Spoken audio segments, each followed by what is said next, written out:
Eskiden yaşama hevesim vardı, birdenbire bütün dünyam karardı. Halime dost değil düşman ağladı. Böyle bir sevdaya düştüm neyleyim, böyle bir sevdaya düştüm neyleyim. Delirsem dağlara düşsem faydasız, bir daha yüzünü görmem imkansız. Ölmeden öldürdün beni vefasız, böyle bir sevdaya düştüm neyleyim, böyle bir sevdaya düştüm neyleyim.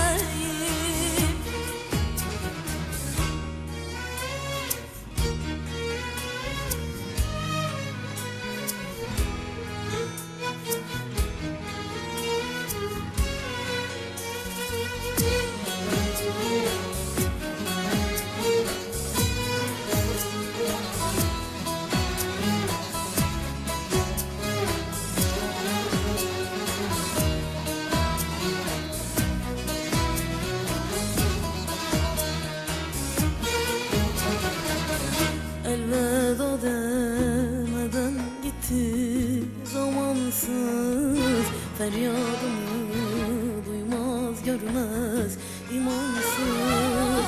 Gönlümde arzular olmuş amansız, böyle bir sevdaya düştüm neyleyim, böyle bir sevdaya düştüm neyleyim.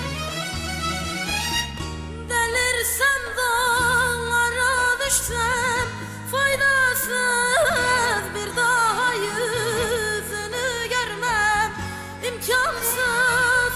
Ölmeden öldürdün beni vefasız, böyle bir sevdaya düştüm neyleyim, böyle bir sevdaya düştüm neyleyim.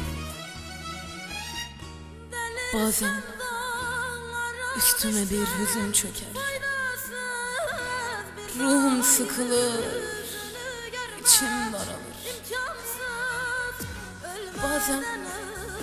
Bazen bağrıma bir ateş düşer, yakar bedenimi kül eder. Böyle bir sevdaya düştüm neyleyim, neyleyim. Ölmeden öldürdün beni vefasız, böyle bir sevdaya düştüm neyleyim, böyle bir sevdaya